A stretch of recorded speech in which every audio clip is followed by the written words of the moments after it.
नमस्कार, आप देख रहे हैं एनसीआर करंट न्यूज में मौजूद है फरीदाबाद में। मामला है एक महिला के 3 बच्चे हैं और तीनों बेटियां हैं। इसके बावजूद भी उसके ससुराल में उस पर अत्याचार और जोर जुल्म हो रहा है, तो बेटियां बचाएगा कौन? हरियाणा का मामला इसलिए है क्योंकि हरियाणा में खाप पंचायतें भी चलती हैं और बेटियों के ऊपर जो जोर जुल्म हरियाणा में ज्यादा होती है। और अनुपात के हिसाब से भी अगर बताया जाए तो महिलाएं की संख्या पुरुषों की अपेक्षा कम है हरियाणा में। इसके बावजूद भी हरियाणा सचेत नहीं हो रहा है।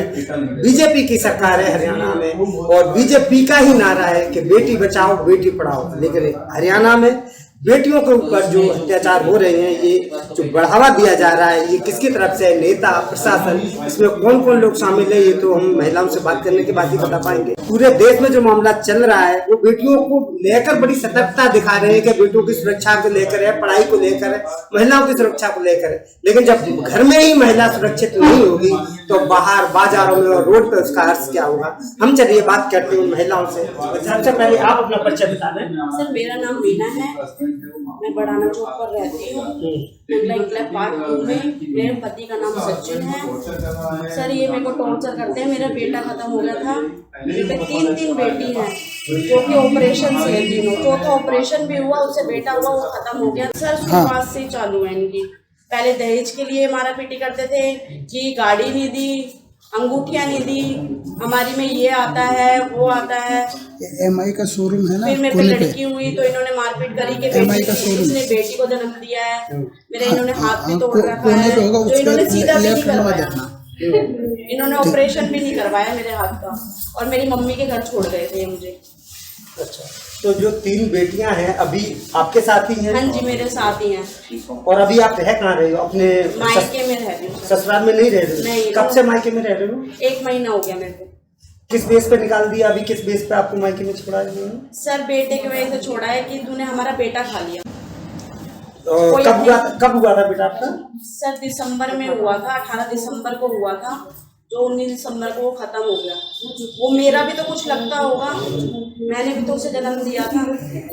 कोई माँ अपने बच्चे को खा जाएगी? आपकी सास का क्या रोक है आपके? सर, वो ये कहती है कि लड़कियां तो बहुत मिल जाएंगी, बच्चे बहुत हो जाएंगे, तो इसे छोड़ दे। सर, अब ये हमें रखना नहीं चाहते, सेकंड मैरिज के लिए कह रही है। अच्छा, जब सेकंड मैरिज के लिए कह रहे हैं तब आप मीडिया के सामने या वकील के थ्रू आप अपनी बात रखना चाहते हैं? क्या चाहती हैं आप? वहाँ पे रहना ही चाहती हैं? क्योंकि अगर रहोगे आप, महिला सशक्तिकरण का नारा दिया जाता है देश में, लेकिन आप जब दोबारा वहाँ पे रहोगे, आपके ऊपर ऐसे ही चलता रहेगा, तो आप रह के भी ऐसे आदमी के साथ रह के क्या करोगे जो आप पे हमेशा? सर, मैं तो रहना चाहती हूँ। बच्चों का मुंह देख के मैं सब चीज बर्दाश्त करने की कोशिश करती हूँ। बच्चों का मुंह देखती हूँ। आप सेल्फ डिपेंड होना क्यों नहीं चाहते हो? क्यों रहोगे ऐसे आदमी के साथ जो आपको मारपीट करता हो? सर, 3 बच्चे मैं जाऊंगी।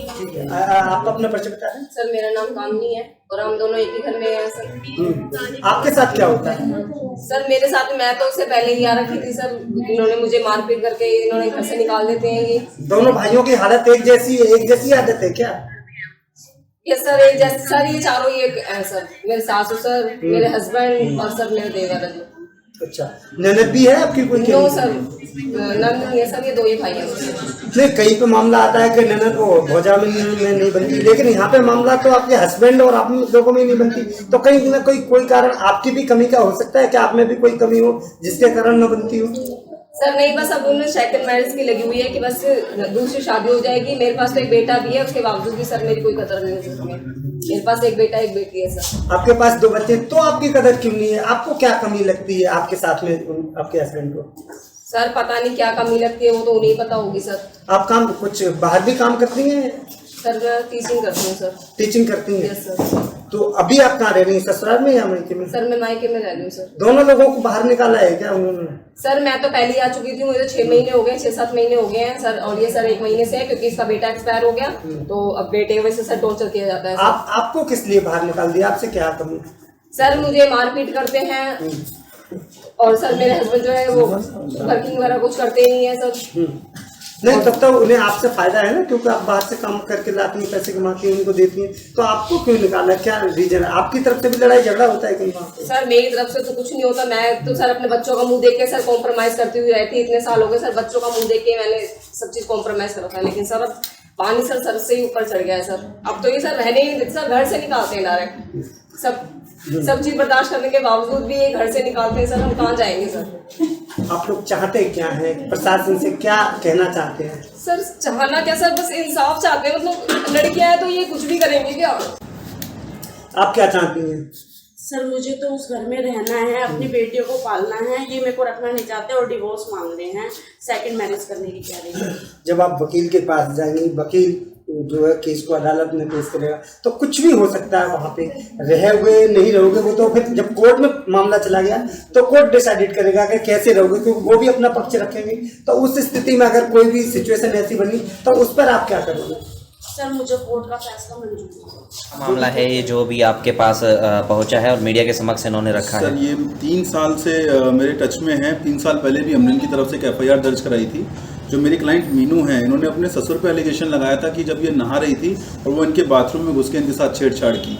महिला थाने में मुकदमा भी दर्ज हुआ था। FIR रजिस्टर्ड होने के बाद जिस दिन उनकी अरेस्टिंग होनी थी उस दिन मीनू ने जाकर के उनके साथ कॉम्प्रोमाइज़ कर लिया, क्योंकि इनको बोला गया कि अगर आप हमारे घर में रहना चाहते हो, अपने बच्चों के साथ यहाँ पे रहना चाहते हो तो आपको कॉम्प्रोमाइज़ करना पड़ेगा। मजबूरी में इसने कॉम्प्रोमाइज़ कर लिया और अपनी FIR को कैंसिलेशन के लिए डाल दिया। अब ये 3 साल बाद दोबारा से 3 साल से वही सारा उत्पीड़न सहन कर रही थी। लास्ट टाइम जब ये मेरे पास आई तो इन्होंने बताया कि गले पे निशान भी थे उस दिन कि इनको गला दबा करके मारने का प्रयास किया गया है। MLR कटी हुई है BK हॉस्पिटल की भी और सफ्दरगंज हॉस्पिटल की भी, लेकिन पुलिस प्रशासन ने कोई मुकदमा दर्ज नहीं किया है। कामिनी के लिए हमने 3 मुकदमे कोर्ट में दायर करा रखे हैं, मेंटेनेंस का, डोमेस्टिक वायलेंस का और सबसे बड़ा जो इनका मैटर है सेक्शन 9 का कि साथ रहना चाहते हैं ये लोग। मेंटेनेंस वाले केस में वो भी अपेयर नहीं हुआ है, डोमेस्टिक वायलेंस में उसके वारंट हो चुके हैं और सेक्शन 9 में भी उसके वारंट हो चुके हैं कि वो अपेयर हो जाए कोर्ट में। जी, प्रशासन की जो इसमें कमी रही है उसका क्या कारण मानते हैं? देखिए, पुलिस प्रशासन कहीं ना कहीं भ्रष्टाचार में लिप्त ही समझ में आता है। एक तरफ तो हमारी जो सरकार है वो एक नारा देती है सेवा, सुरक्षा और सहयोग, लेकिन सेवा, सुरक्षा, सहयोग हो पा रहा है ऐसा हमें कहीं नजर नहीं आता। मैक्सिमम ऐसे केसेस आते हैं कि महिलाओं की सुनवाई नहीं करते हैं। क्या ये न्यायोचित है? लेकिन प्रशासन भ्रष्टाचार में लिप्त होकर के ऐसी बातें करता है जो गंभीर विषय है, और अगर ऐसा ही चलता रहेगा तो पुलिस प्रशासन से तो विश्वास उठ ही जाएगा। कहीं ना कहीं महिला जो पुलिस है उसको बड़ा सशक्त बताया जाता है, लेकिन एक बार जब इन्होंने कॉल किया, कह रही कि महिला थाने पे भी हमने इसको रिपोर्ट किया है, तो उन्होंने ये कह के बल्ला झाड़ दिया कि ये विवाद का है, आपसी लड़ाई का है मामला, इसलिए आपको पर्वतीय चौकी में ट्रांसफर किया जा रहा है। देखिए, महिला संबंधित कोई भी अपराध हो उसके लिए सीधा सा डायरेक्शन है कि महिला थाने में अपराध की रिपोर्ट दर्ज की जाएगी। और हालांकि कानून तो ये कहता है कि अपराध कहीं भी घटित हुआ हो, शिकायतकर्ता उसका मुकदमा 0 FIR में कहीं भी दर्ज करा सकता है, लेकिन प्रशासनिक अधिकारी शायद भ्रष्टाचार में लिप्त होकर के इनके साथ कोई कार्रवाई नहीं करना चाहिए। तो अब फिलहाल आपने क्या कदम उठाए हैं इनकी? हमने माननीय न्यायालय में 156(3) की एक पिटीशन दायर करी है। साथ ही साथ पुलिस को भी हमने एक नोटिस दिया है CRPC 166 में कि आपका जो राइट है वो ये आपको मुकदमा दर्ज करना पड़ेगा। ऑनरेबल सुप्रीम कोर्ट की भी डायरेक्शन 154(3) के अंदर CRPC में पुलिस प्रशासन कोई भी FIR दर्ज करने से मना नहीं कर सकती। शिकायतकर्ता की शिकायत प्राप्त होते ही पहले वह मुकदमा दर्ज करेगी, उसके बाद इन्वेस्टिगेशन करेगी कि रिपोर्ट सच्ची है या झूठी। लेकिन यहाँ पर अभी तक मुकदमा दर्ज नहीं किया गया है, तो हमारी कोशिश ये है कि भ्रष्टाचार जो फैला के अधिकारी काम कर रहे हैं उनको भी सस्पेंड करवाया जाए। NCR करंट न्यूज़ को सब्सक्राइब करें और नोटिफिकेशन सबसे पहले पाने के लिए दबाएं बेल आइकॉन।